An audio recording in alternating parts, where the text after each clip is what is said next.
আগের মতো এবার কোনো পাতানো নির্বাচন হবে না বলে মন্তব্য করেছেন প্রধান নির্বাচন কমিশনার এএমএম নাসির উদ্দিন। সকালে আগারগাঁওয়ের ইসি সচিবালয় প্রাঙ্গণে মনোনয়ন বাতিল ও গ্রহণের বিরুদ্ধে চলমান চতুর্থ দিনের আপিল আবেদনের বুথ পরিদর্শন শেষে এসব কথা বলেন তিনি। এ নিয়ে আরো জানাতে রাজধানীর আগারগাঁওয়ের নির্বাচন ভবন থেকে যোগ দিচ্ছেন আমাদের সহকর্মী সুলতানা জাহান মিতু। ইসি সচিবালয় প্রাঙ্গণে আজকে চতুর্থ দিনের মতো মনোনয়ন বাতিল এবং গ্রহণের বিরুদ্ধে আপিল আবেদন চলছে।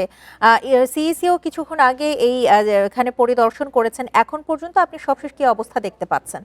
দেখুন, আজকে আপিল আবেদনের চতুর্থ দিন, আগামীকালই শেষ দিন, তাই আজ একটু ব্যস্ততা বেশি থাকবে, সেটি স্বাভাবিক।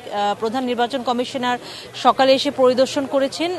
এখানে নির্বাচন কমিশন ভবন প্রাঙ্গণে যে 10টি বুথ করা হয়েছে সেই 10টি বুথের কার্যক্রম তিনি পরিদর্শন করেছেন এবং এই 10টি বুথের মাধ্যমে 300 আসনে যে সকল প্রার্থীর মনোনয়নপত্র বাতিল হয়েছে তারা সেখানে আবেদন করতে পারছেন। গতকাল পর্যন্ত 3 দিনে আবেদন পড়েছে 295টি।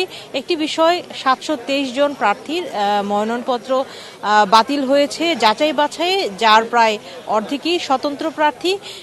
এবং এই আজকে চতুর্থ দিন এবং গত 3 দিনে যারা আবেদন করলেন তাদের বেশিরভাগই স্বতন্ত্র প্রার্থী যারা আবেদন করতে এসেছেন। এবং শুধু বাতিল হওয়া প্রার্থীরাই নয়, সংক্ষুব্ধরাও যে আবেদন করতে পারছেন। অর্থাৎ কেউ যদি মনে করেন কোনো বৈধ প্রার্থীকে বৈধতা দেয়া নির্বাচন কমিশনের ঠিক হয়নি, তারাও কিন্তু আসলে সেই প্রার্থীর বৈধতার বিরুদ্ধে আবেদন করতে পারছেন। এমন আবেদনও কিন্তু জমা পড়ছে। আমরা দেখেছি আজকে সকাল থেকেও মোটামুটি ভিড় দেখছি, দেশের বিভিন্ন প্রান্ত থেকে আসছেন প্রার্থীরা আবেদন করতে। একটি বিষয়, আগামীকাল এই আপিল আবেদন শেষ হবে এবং এরপর শনিবার থেকে অর্থাৎ 10 জানুয়ারি থেকে 18 জানুয়ারি পর্যন্ত আপিল শুনানি করে সেগুলো নিষ্পত্তি করা হবে এবং এই নির্বাচন ভবনেই কেন্দ্রীয়ভাবে এই আপিল শুনানি হবে এবং প্রধান নির্বাচন কমিশনার সহ অন্যান্য কমিশনাররা সেখানে উপস্থিত থাকবেন। সারা দেশের যারা আপিল করেছেন তারাও থাকবেন। একটি বিষয়, নির্বাচন কমিশনের সিদ্ধান্তে যদি আপিলকারী সন্তুষ্ট না হন সেখানে কিন্তু তাদের আদালতে যাওয়ার সুযোগ রয়েছে।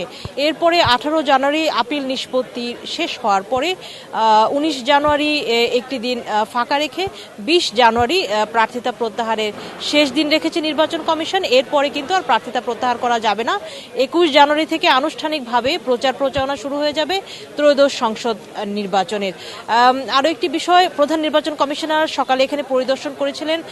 তিনি বলেছেন নির্বাচন কমিশন ইনসাফে বিশ্বাসী এবং আইনিভাবেই সকল সমস্যার সমাধান করা হবে। অর্থাৎ যারা আপিল করেছেন আইনিভাবে যাদের আবেদন যৌক্তিক মনে হবে সেটাকে এই নির্বাচন কমিশন আমলে নিবে। আমরাও আজ চতুর্থ দিনের মতো কাভার করছি এই আপিল আবেদনের যে কার্যক্রম সারাদিন ব্যাপী। আমরা যেটি দেখছি, বেশিরভাগ আবেদনকারী যারা আসছেন অনেকেরই আসলে বেশ ছোটখাটো ভুল যেটি আসলে না জানার কারণে হয়ে থাকে বা এমন ধরনের যেটি চাইলেই আসলে দলিলাদি দাখিল করে সেটি শুধরে নেওয়া যায়। তো আমরাও প্রত্যাশা করছি এই সকল আবেদনকারীর আবেদন পুনরায় নির্বাচন কমিশন কর্তৃক গ্রহণ হবে এবং সেটি বৈধ হবে। একটি বিষয়, নির্বাচন কমিশনও প্রত্যাশা করছে 500-র মতো আপিল আবেদন এখানে পড়তে পারে। 723 জন প্রার্থীর আবেদন বাতিল হয়েছে। গতকাল পর্যন্ত 295টি আবেদন পড়েছে। শুধু গতকালই পড়েছে 131টি। আজকে কত পড়ে সেটি দিন শেষে জানা যাবে। এখন পর্যন্ত এই ছিল সবশেষ। আগারগাঁওয়ের নির্বাচন ভবন থেকে জানাছিলেন আমাদের সহকর্মী সুলতানা জাহান মিতু।